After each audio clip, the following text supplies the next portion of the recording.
What game character do you most identify with and why? Oh, crap. Maybe I should have read the questions beforehand. Okay, first one that comes to my mind would be like Link from The Legend of Zelda.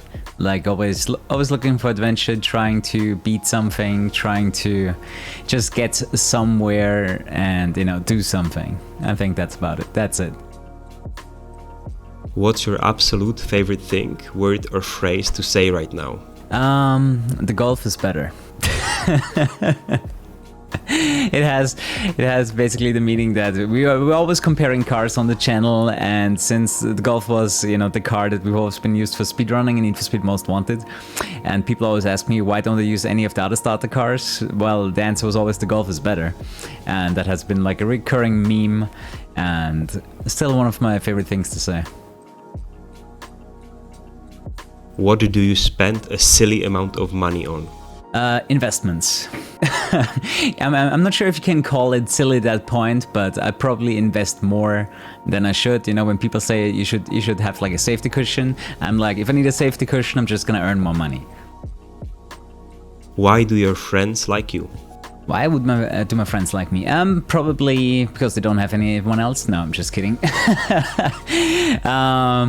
I would say because I am reliable. Like usually when I promise them something, I will deliver, and I'm someone you can depend on.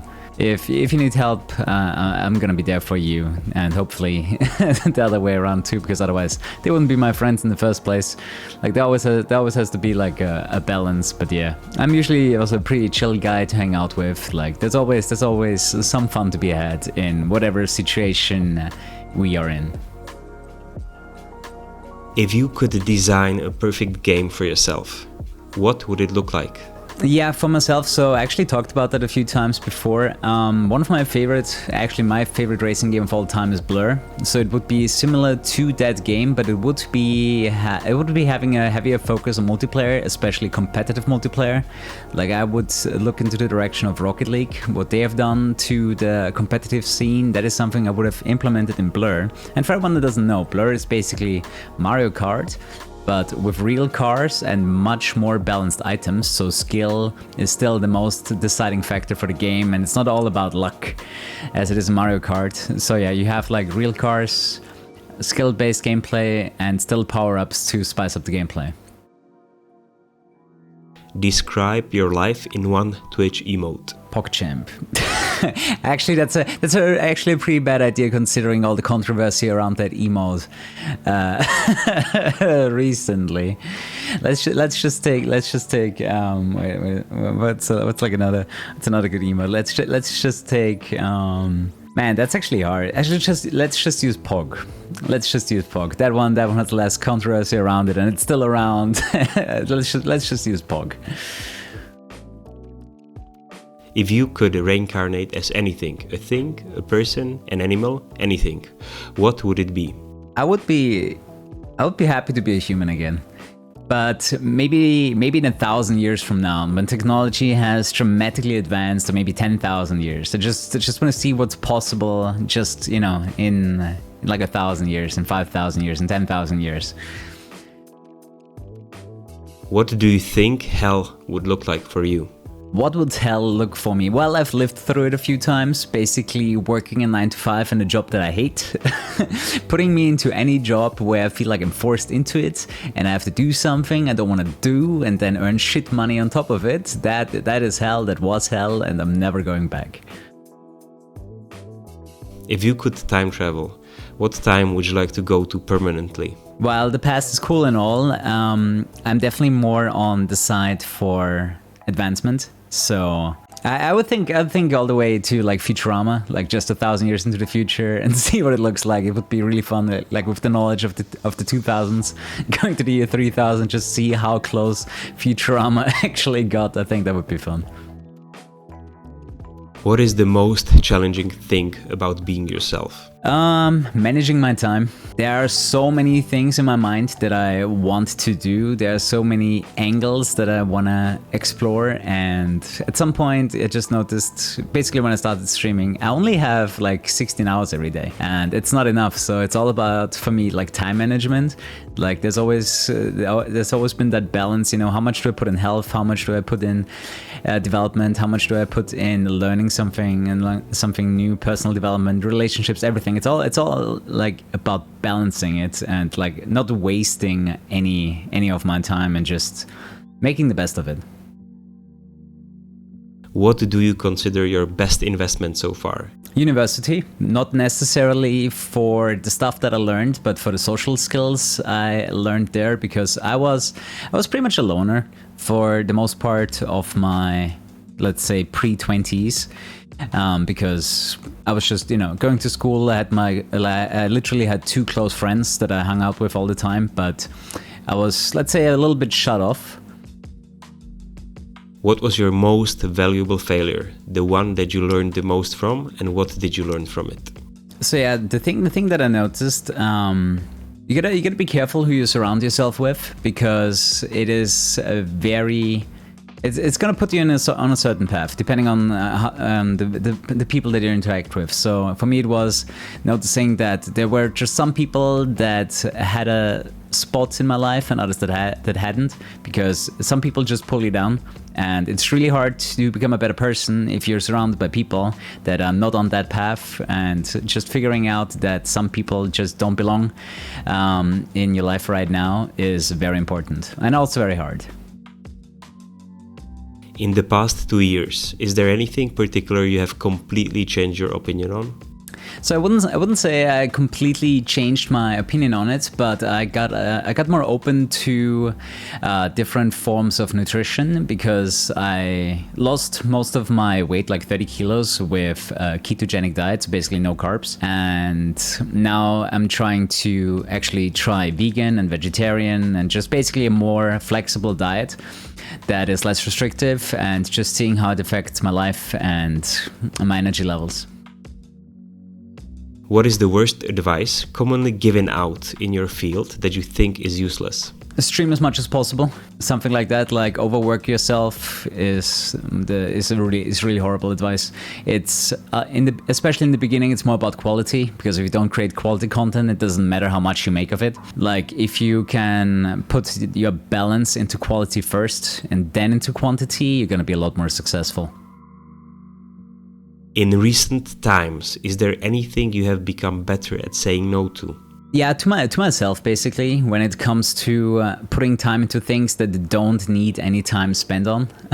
Basically saying no to my bad habits, basically, and just cutting the stuff out that I really don't need anymore. What did you learn from games that you apply in real life? Actually, money management. All the way back when I played World of Warcraft, I actually played the auction house, where I just bought a whole bunch of cheap things and then resold them at a later point for more. And that mentality, that, you know, those numbers games, they are still very, very active in my mind, and yeah, once again helped me in the in the stock market nowadays. Just realizing opportunities and actually going for it. What is your greatest regret? Probably ignoring Bitcoin the first time I heard about it. Not really realizing its potential. What is the one thing you'd like to change about yourself? I mean, right now I'm back on a fitness regimen. I just wanna get more lean again. That's my primary goal right now, at least. I feel like my fitness has a little bit deteriorated during the Corona lockdown, and I'm incorporating more and more workouts at home and just, you know, going outside. As long as the fitness center has been closed for. I was on a really good path, and now the fitness center has been closed down for 4 months or so. So I have to think of alternative ways to get my exercise in. What do you do when you feel unfocused, distracted, or overwhelmed? Taking a break of everything, just trying to relax for an hour or two, because sometimes it's like the hardest, just shutting off for a moment and just letting your mind rest. What do you do when you need to boost your confidence? Boosting my confidence. I mean, for me, it's usually a reverse approach rather than, I need confidence, I need motivation, I need anything. I'm thinking about what happens if I don't do it. So rather than getting confidence, I always think about, okay, if I don't do this, this goes wrong, that goes wrong. I'm not going to achieve this, I'm not going to achieve that. So I try to, kick myself in the ass that way by just thinking about the missed opportunities. In what situations do you doubt yourself the most? Probably when I do something I don't really have any knowledge from, like just doing something for the first time and then expecting to know everything already. Like you can't really trust in myself if I don't have all the facts, right? If I haven't studied it up yet, like I'm not gonna put money into a stock that I haven't researched. In what situations do you feel you have the most control? Yeah, this is basically the opposite to what I just said. Control, and confidence, it all comes from knowledge and experience. Like if you do have a lot of knowledge in a certain topic and experience in it, that is really when, you get confident and you know what you're doing, and it's a lot easier to work from this position of strength. If you were to give a TED Talk on anything but your primary focus, what would it be? Yeah, I think I would talk about personal development, the things that you can overcome, and how to approach an entire situation where you're just in a bad spot in your life, you don't know what you're doing, you don't know what you want to do, and just thinking about what to do next, how to approach it.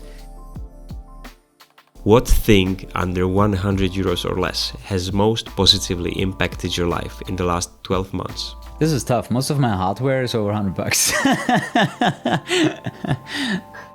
Oh, actually, I do have something. I got myself a new pull-up bar for my door frame. Knowing what you know now, what advice would you give to a 5 years younger version of yourself?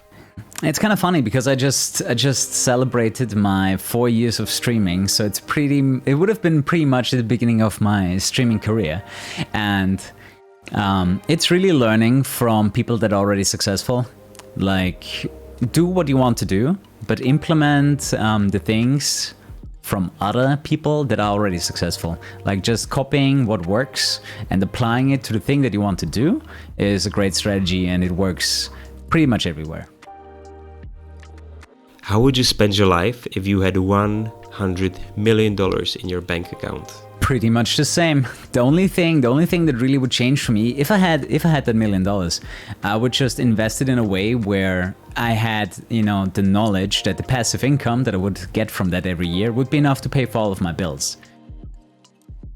If you were given an opportunity to stream on the biggest billboard in Times Square, what would your message be? I would just, probably tell my story about, how I hit, the worst time of my life and how I got out of it, how, I turned it all around, and how you can turn it around. I think that would be the most beneficial to anyone watching.